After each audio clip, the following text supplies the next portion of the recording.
प्यारे विद्यार्थियों, आप लोगों ने मुझे व्हाट्सएप किया है कि थेल्स प्रमेय पर वीडियो बनाइए, मतलब थेल्स प्रमेय को सिद्ध कीजिए। तो जिन विद्यार्थियों के पास मेरा व्हाट्सएप नंबर नहीं है वो कमेंट बॉक्स में कमेंट कर सकते हैं किस पे आपको वीडियो की ज़रूरत है, क्या वीडियो बनाया जाए जो आपके लिए परीक्षा के दृष्टि से महत्वपूर्ण हो।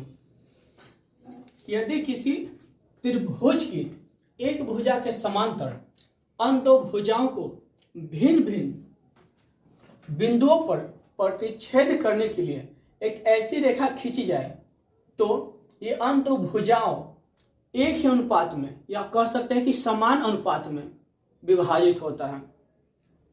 इस प्रमेय को सिद्ध करने से पहले मैं आप लोगों को बताना चाहता हूं कि इस प्रमेय को थेल्स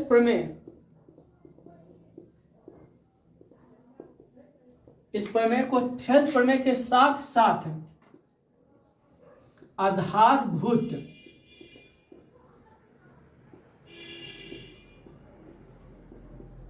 समानुपातिकता प्रमेय भी कहते हैं, है ना। तो कभी कभी क्या होता है कि लिख देता है कि थेल्स प्रमेय को लिखें और उसको सिद्ध करें, या कभी का क्वेश्चन क्या देगा, ये दे देगा इसको सिद्ध करने के लिए रहेगा जो क्वेश्चन दिखाई दे रहा बोर्ड पे, या कभी देता है कि आधारभूत समानुपातिकता प्रमेय को लिखें और सिद्ध करें। थेल्स प्रमेय नहीं देगा, ये लिख दिया, ठीक ना। तो दोनों बात एक ही है, कंफ्यूज होने की जरूरत नहीं है। थेल्स प्रमेय को सिद्ध करने से पहले कुछ छोटी सी जानकारी है, उसको जानना बहुत जरूरी है। ये त्रिभुज है ए बी सी, ए से लंब खींचा जाए तो त्रिभुज के अंदर रहेगा, मतलब एक इसका क्षेत्रफल क्या होगा तो 1/2 आधार गुना ऊंचाई, जो 9th क्लास में आप लोगों ने पढ़ा होगा। त्रिभुज का क्षेत्रफल का फॉर्मूला होता है 1/2 आधार गुना ऊंचाई। तो 1/2 आधार कितना हो जाएगा BC, ऊंचाई AM। त्रिभुज ABC, ठीक ना। इसका लंब खींचा हुआ बाहर की तरफ, इधर यहाँ M है। त्रिभुज ABC का क्षेत्रफल निकालना है। तो कभी लंब क्या हुआ त्रिभुज के अंदर जा रहा है, कभी हो सकता है कि लंब क्या है त्रिभुज के बाहर भी जाए, मतलब बाहर है। इसका भी फॉर्मूला ही होगा 1/2 आधार गुना ऊंचाई। मेरे कहने का अर्थ आप लोग समझ गए होंगे, ठीक ना। यदि शीर्ष से लंब खींचा जाए तो ये जो नहीं कि त्रिभुज के अंदर हो, बाहर भी जा सकता है। ये समांतर रेखा है, इसका आधार है यहाँ A और B। तो आधार AB से त्रिभुज खींचा गया है A, B और C, मतलब 1 2 आधार AB से त्रिभुज के ABC, जिसका फॉर्मूला क्या होगा क्षेत्रफल निकालने के लिए 1/2 आधार और गुना ऊंचाई। तो मान लीजिए कि दोनों के बीच की दूरी x है, ठीक ना, x इकाई है। फॉर्मूला क्या होगा 1/2 आधार, आधार क्या होगा इसका AB, ऊंचाई कितना हो जाएगा x। यहीं से आधार इसका AB है, यहाँ से इस A, यहाँ से आधार फिर भी अब अगला त्रिभुज है जिसका आधार AB है, इसका खींचेगा B और M, ठीक ना। तो इसका आधार है AB और बीच का ऊंचाई कितना होगा x, 1/2 AB गुना x, मतलब एरिया ऑफ त्रिभुज ABC, एरिया ऑफ त्रिभुज ABM, दोनों का क्षेत्रफल बराबर आ रहा है, आधार बराबर है, दोनों एक ही समांतर रेखाओं के बीच खींचा गया है, तो दोनों का ऊंचाई भी क्या होगा हमेशा बराबर होगा, ठीक ना। ठीक, दो त्रिभुज 6 प्रकार के होते हैं। कौन कौन?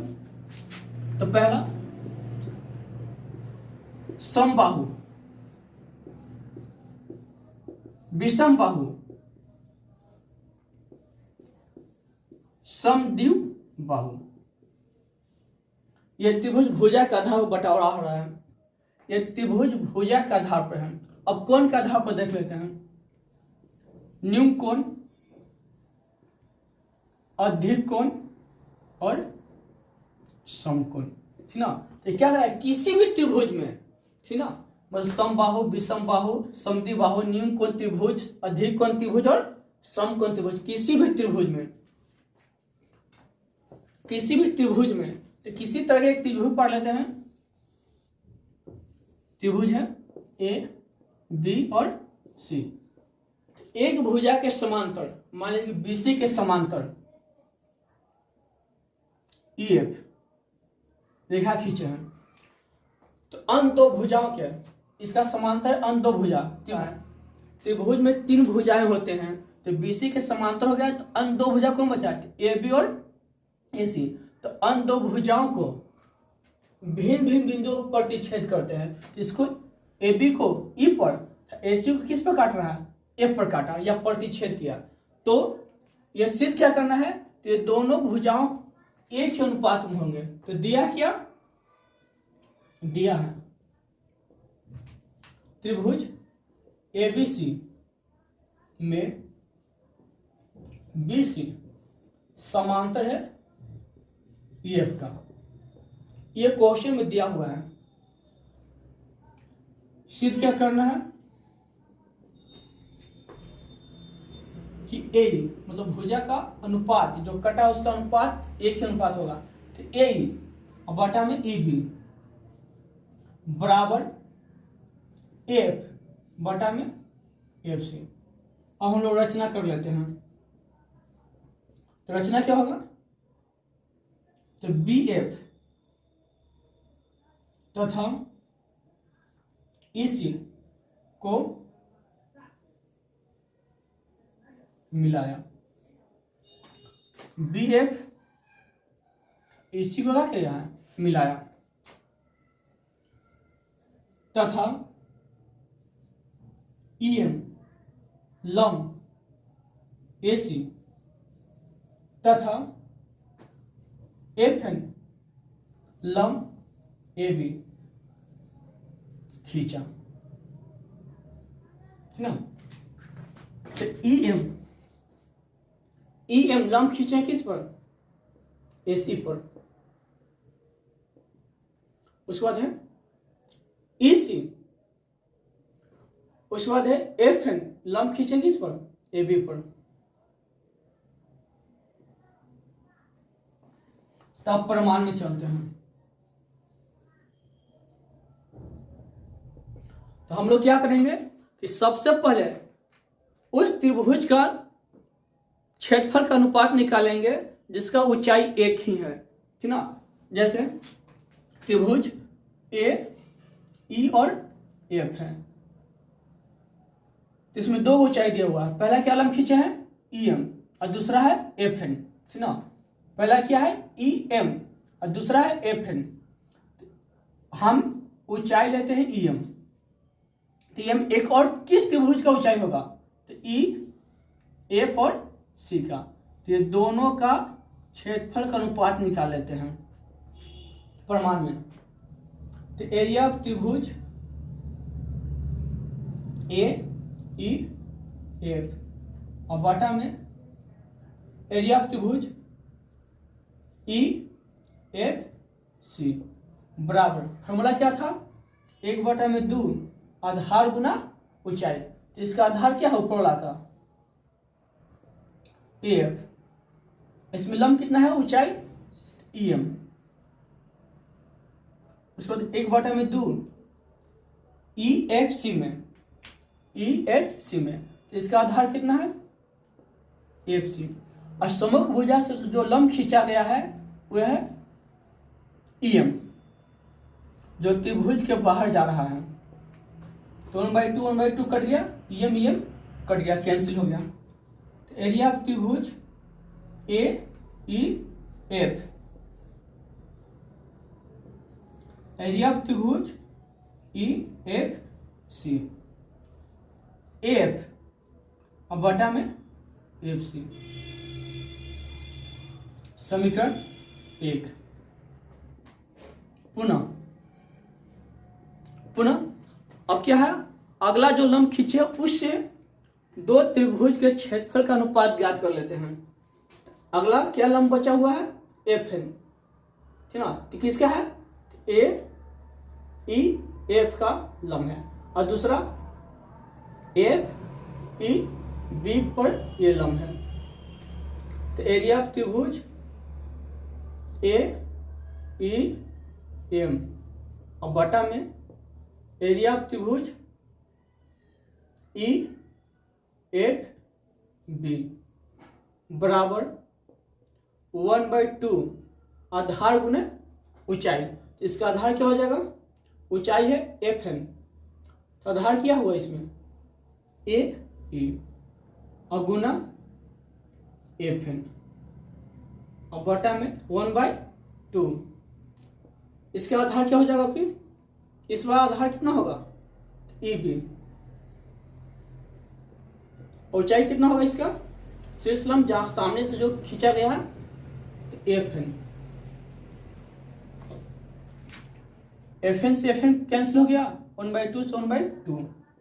एरिया ऑफ त्रिभुज ए ई एफ बटा में एरिया ऑफ त्रिभुज ई एफ बी बराबर ई बटा में ई बी। समीकरण 2। तो हम लोग को दिखाई क्या दे रहा है? साफ साफ दिखाई दे रहा है ऊपर वाला एरिया ऑफ त्रिभुज ए ई एफ। यहाँ भी ऊपर क्या है? समीकरण 2 में भी तो एरिया ऑफ त्रिभुज ए ई एफ, ऊपर वाला त्रिभुज एक ही है, तो नीचे वाला अलग है, लेकिन दोनों का क्षेत्रफल एक ही होगा। क्या बताया था? ये समांतर रेखा है, ये दोनों। ई एफ क्या है? आधार है, आधार है जिससे दो त्रिभुज खींचा गया। पहला क्या है? ई एफ सी और दूसरा क्या है? ई एफ बी, जो दो समांतर रेखाओं के बीच खींचा हुआ है और दोनों का आधार एक ही है। ठीक है, लिखेंगे यहाँ पे। तो त्रिभुज ए त्रिभुज ई एफ सी तथा त्रिभुज ई एफ बी एक ही आधार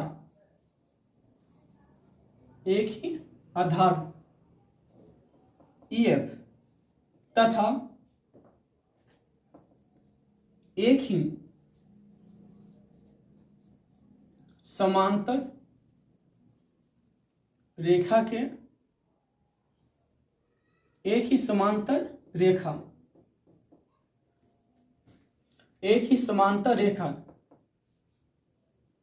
ई एफ तथा बीसी के बीच बने हैं। इसलिए क्या हो जाएगा? एरिया ऑफ त्रिभुज ई एफ सी और बराबर होगा एरिया ऑफ त्रिभुज ई एफ बी का। समीकरण कितना हो गया? 3। तो समीकरण 1, समीकरण 2 तथा समीकरण 3 से। क्या? 3 से, ठीक ना। समीकरण 1, समीकरण 2 तथा समीकरण 3 से। ठीक है हुआ। तो ई एफ सी का मान, ठीक ना, ई एफ बी में रख देते हैं। ठीक हो जाएगा यहाँ पे। तो एरिया ऑफ त्रिभुज ई एफ सी हो जाएगा। तो दोनों त्रिभुज बराबर हो गया। तो यूक्लिड का प्रेरिका कहता है कि एक वस्तु जब दूसरी वस्तु को बराबर तो दोनों वस्तु आपस में क्या होगी? बराबर होगी। इसलिए ए एफ और बटा में एफ सी बराबर ए बटा में ई बी बटा में ई बी प्रूव्ड ना। अब मेरे चैनल को सब्सक्राइब कर दीजिएगा नेक्स्ट वीडियो में आप लोगों के लिए पाइथागोरस प्रमेय को सिद्ध करूंगा। तब तक इस वीडियो को देखिए और एंजॉय कीजिए।